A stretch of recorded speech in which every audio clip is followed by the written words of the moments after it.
Tôt le matin, une résidence familiale du rang Rapide-Nord, à l'intersection de la route 159 à Sainte-Anne-de-la-Pérade, avait été complètement détruite par un incendie et le propriétaire avait péri dans les flammes. Les pompiers n'ont pas pu faire grand-chose car la maison était complètement embrasée à leur arrivée. Les flammes étaient très vives et une partie du toit s'était déjà effondrée.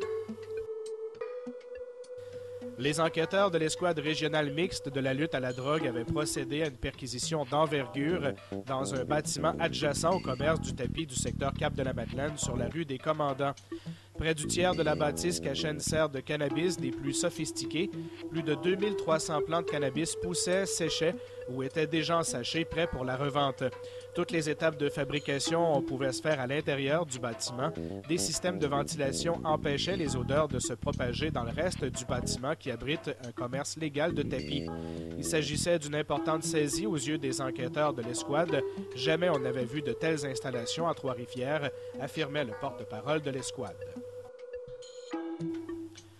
En tout début de soirée, un homme ivre est tombé ou a sauté de lui-même dans les eaux du fleuve Saint-Laurent. Des pêcheurs l'ont repêché et fait monter à bord de leur embarcation. Des policiers sont descendus dans une échelle attachée au béton pour l'aider à monter et gagner la terre ferme. Il a ensuite été pris en charge par une équipe paramédicale. L'homme semblait ivre. 3 longues heures avaient été nécessaires pour libérer le conducteur d'un semi-remorque qui s'était renversé sur l'autoroute 40. Un médecin et une infirmière avaient été demandés sur les lieux pour assister les équipes de désincarcération et paramédicales dans leur travail. Le personnel présent a dû faire face à la chaleur accablante tout au long des opérations. Des citoyens en désaccord avec le maire avaient manifesté contre le projet d'amphithéâtre de Trois-Rivières sur Saint-Laurent. Un homme avait dû être expulsé de la salle du conseil alors que ce dernier nuisait à la paix publique. Ce sont les policiers en civil qui l'avaient maîtrisé avec force et sorti de la salle. Le marché d'alimentation Super C de Nicolet a été fermé pendant un bon moment en raison d'un incendie qui avait causé des milliers de dollars en dommages. Le dommage s'était élevé à plus de 700 000 $. Le centre-ville de Trois-Rivières avait été paralysé depuis la nuit après qu'une bombe ait fait voler en éclats la porte des bureaux du centre de recrutement des Forces armées canadiennes situé au coin des rues Saint-Georges et Badeau. Peu de temps avant la déflagration, un appel à la bombe avait été logé au service de police de Trois-Rivières. Au lendemain, une multitude d'enquêteurs, de techniciens en scène de crime et de personnel de l'armée étaient sur place et tentaient de trouver l'auteur de cet attentat. Il avait été revendiqué par le groupe de résistance internationaliste. Un employé de chez Pneus Thibault du boulevard des Récollets décédé après qu'un pneu lui ait explosé au visage. L'homme dans la trentaine s'affairait à travailler sur un pneu de poids lourd. Le pneu a soudainement éclaté et l'employé est tombé au sol inconscient. Son décès avait été constaté à l'hôpital. L'escouade régionale mixte de la lutte à la drogue avait procédé à plusieurs perquisitions et arrestations pour le trafic de stupéfiants à Louisville. Plus de 10 arrestations et plusieurs types de drogue avaient été saisis en quantité appréciable. Cette opération avait été baptisée « Coup de théâtre ».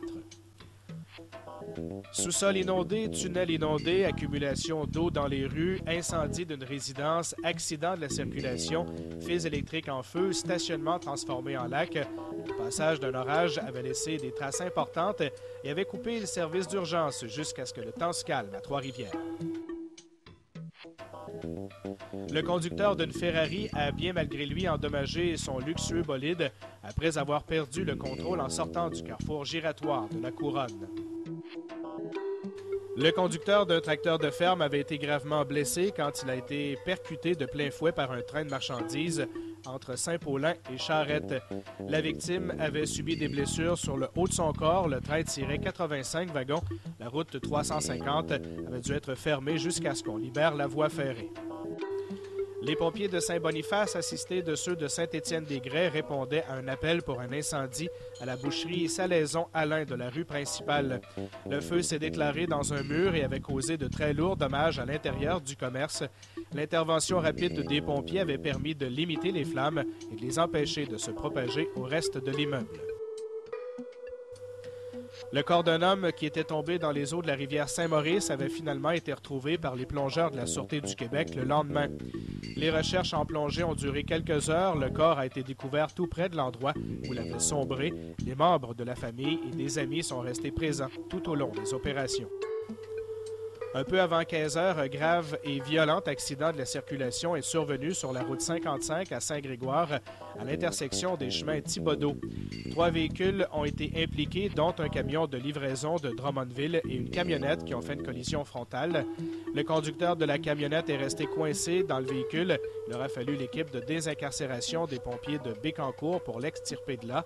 Des accusations de conduite avec les facultés affaiblies avaient été portées contre ce conducteur qui était très intoxiqué. Un peu après 22 heures, un incendie d'une vive intensité a complètement détruit une maison du boulevard des Forges au nord de la ville. Les flammes ont d'ailleurs rapidement pris de l'ampleur, tellement que les pompiers ont dû se retirer et travailler en défensive. Les occupants des maisons voisines ont dû être évacués le temps des opérations. La maison avait subi de très lourds dommages. Et un incendie avait complètement détruit une résidence familiale durant Petit-Saint-Esprit à Nicolet. Les flammes étaient déjà très vives à l'arrivée des pompiers de Nicolet. La résidence fut complètement détruite. Heureusement, personne n'a été blessé. Un camion poids lourd circulant en direction ouest sur l'autoroute 40 s'est renversé juste avant une courbe. Cet accident a nécessité la fermeture de l'autoroute en direction est pendant de longues heures. Un détour via la route 138 a été improvisé, permettant ainsi aux automobilistes de reprendre l'autoroute 40 dans le secteur de Trois-Rivières-Ouest. Une violente collision était survenue à l'intersection des boulevards Jean-23 et des Récollets. 3 véhicules étaient impliqués, 6 personnes ont été blessées. L'unité de désincarcération avait été nécessaire pour extirper des occupants d'un des véhicules impliqués. Un feu rouge grillé serait à l'origine de l'accident. Une triste découverte avait été faite dans un immeuble à logement de la rue La Violette. Les voisins ont découvert un des locataires mort dans son logement. Une forte odeur commençait à se répandre dans l'immeuble. L'homme était mort depuis un bon moment, selon ce que les policiers avaient constaté. L'homme âgé entre 40 et 50 ans vivait seul et n'avait pas beaucoup de fréquentation, nous a-t-on rapporté. La cause de la mort était naturelle. Suite à de nombreuses plaintes de citoyens vivant à proximité des 2 locaux commerciaux de la 6e avenue dans le secteur Grand-Mère, la Sûreté du Québec avait agi vite et avait démantelé 2 points de vente de stupéfiants. Selon des citoyens, les nuits étaient très mouvementées dans ces locaux. Un va-et-vient constant d'abord alerté les voisins, en plus du bruit que les activités occasionnaient. Les policiers n'ont pas fait traîner ce dossier et sont intervenus moins de 2 semaines après avoir été mis au courant des activités illégales. Un violent incendie avait éclaté dans un immeuble à logement de la rue Saint-Aimé à Louisville. Le bâtiment avait subi de très lourds dommages. Le feu avait pris naissance au 2e étage de l'immeuble. Une bonne trentaine de pompiers avaient participé aux opérations et certains d'entre eux avaient été incommodés par la chaleur.